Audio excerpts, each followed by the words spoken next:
Capitalism sucks. Capitalism. Everyone's broke. You're out there driving some piece of shit, and I'm sure your Tinder dates run in fear when you go to pick them up. Stop it.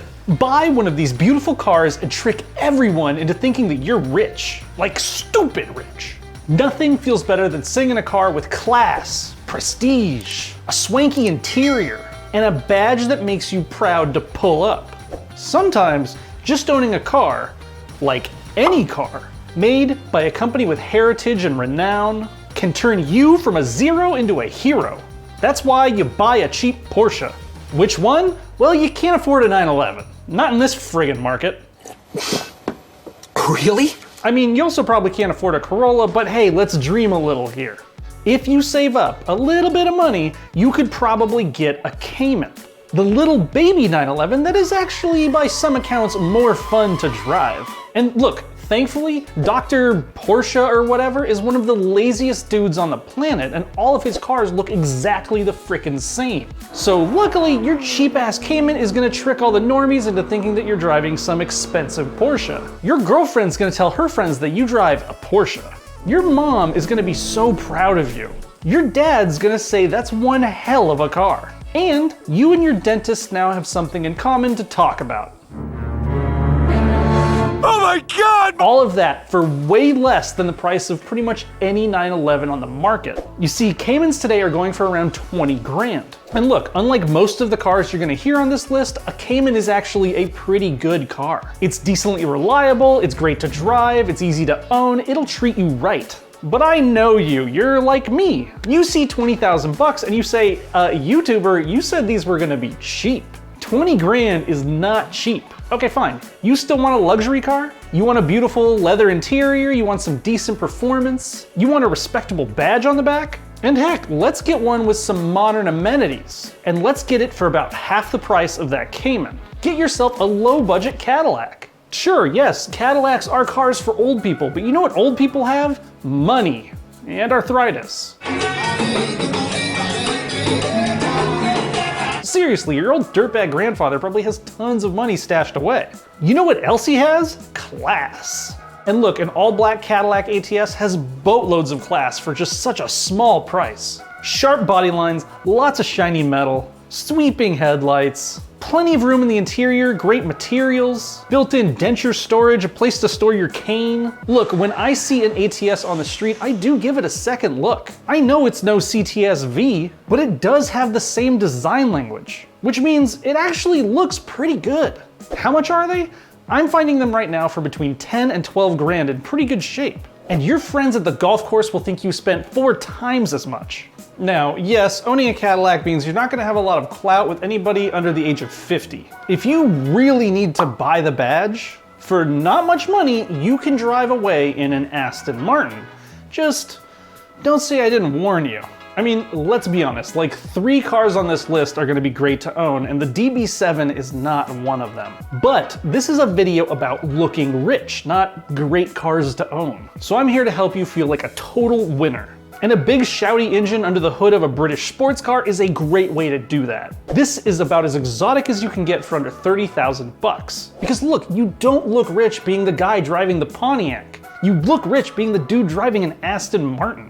You will feel like $1 million driving this around, but also bring $1 million to keep this thing running over the years. Now, yes, I did just diss Pontiac owners, and right now I'm about to recommend one to you. This is my kind of iffy take. This one takes a little bit of work. I think there's a Pontiac that you can buy for dirt cheap that you can fool people into thinking is an exotic car.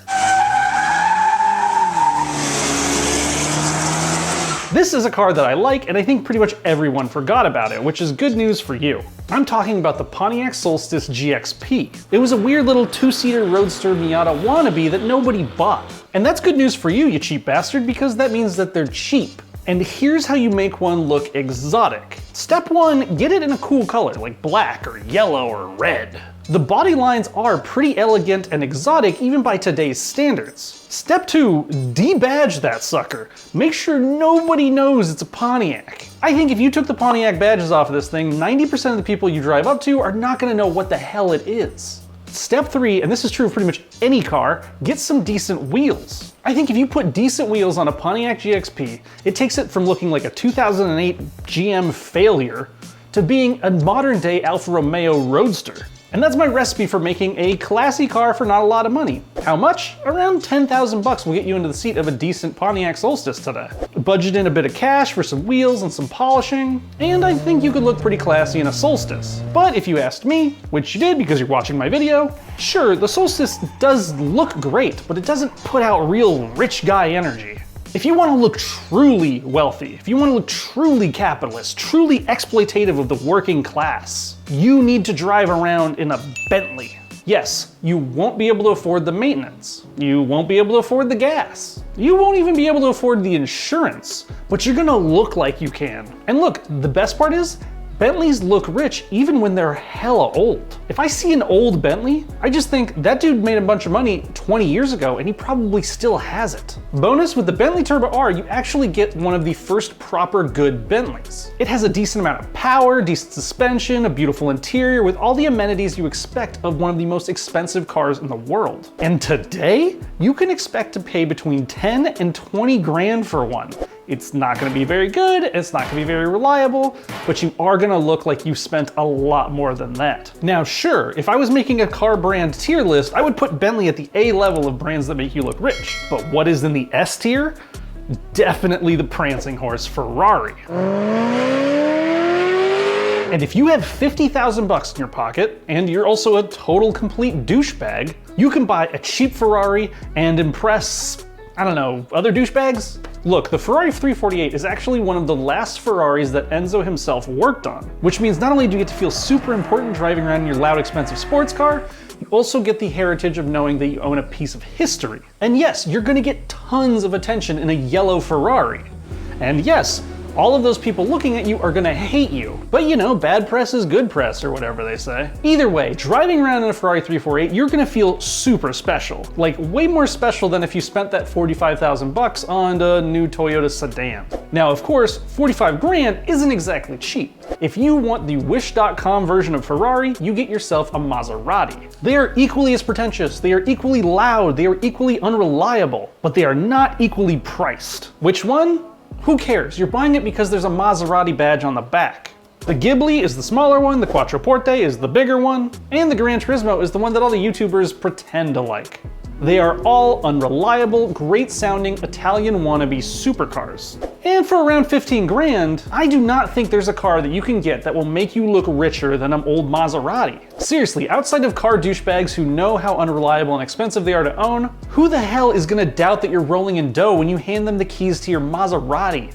Maseratis are kind of the kings of cars you can afford, but you really can't afford. Speaking of which, you know what cars rich people love to drive? Range Rovers. So get one if you want to look like a Kardashian. Specifically, get around a 2008 Range Rover Sport. They have plenty of room for you and all your friends. They do come with a big supercharged V8, which is a lot of fun. And everyone knows a Range Rover by silhouette alone. No one's gonna know it's a 2008. No one's gonna know how little you spent on it. It's kind of insane how cheap Range Rovers get. Like, even with all their problems, there's still actually a decent value. I mean, you get so much car for such little money. Most of them are optioned out the wazoo because the people that bought them were extraordinarily rich. Didn't mind spending the money. So yes, even though they are ridiculously expensive to maintain, it can be kind of worth it when you only bought the car for like 8 to 12 grand. Now, do be warned, I did own a Land Rover, a Discovery, which is like, you know, the cheapo Range Rover. And although I loved that truck, I will never buy another Land Rover in my entire life, not even at gunpoint. I did own a Lexus, and I will tell you right now that I will probably live with a Lexus for the rest of my life if I have the choice. Now, normally in one of these vids, I'd be recommending you the 2JZ GS300 or something, or even an LS400 because they're stupid cheap and a lot of car for the money. But we want to look rich here, and rich people drive new cars, so we need to drive something much newer. And surprisingly, the newer, more comfortable LS460s are starting to come down in price a lot. So now might be the perfect time to buy one and look rich and not actually need to maintain it, unlike most of the other cars on this list. Look, it's a Lexus sedan. There's not a lot I can tell you. It's gonna have plenty of power, it's gonna be built really well, you're gonna really enjoy driving it, and it's not gonna cost you shit to own it for like 5 to 10 years. Everything on this list pretty much is gonna cost you $1 million a year in maintenance. This is a Lexus, it'll cost you nothing. The Lexus brand has been like the most reliable brand in the last forever years. Now, sure, it won't make you look as rich as driving that Maserati, but no one's gonna think you're a broke bastard either driving around in an LS460. And when both cars are around the same price, you just can't go wrong buying the more reliable choice. Look, driving and owning an old Lexus just means that you're smart with your money, and that's what wealthy people are. They're not just rich, but they keep their money. And people that drive Lexuses don't burn all their money on cars. That's rich as hell. Now, is an LS460 fast though? No, let's just say the 460 doesn't exactly have stage presence. No, if you want a fast sedan that freaks out everybody around you as you drive by, redlining it and passing everybody on the shoulder, you want to look like a total rich douchebag? You get yourself an E55 AMG.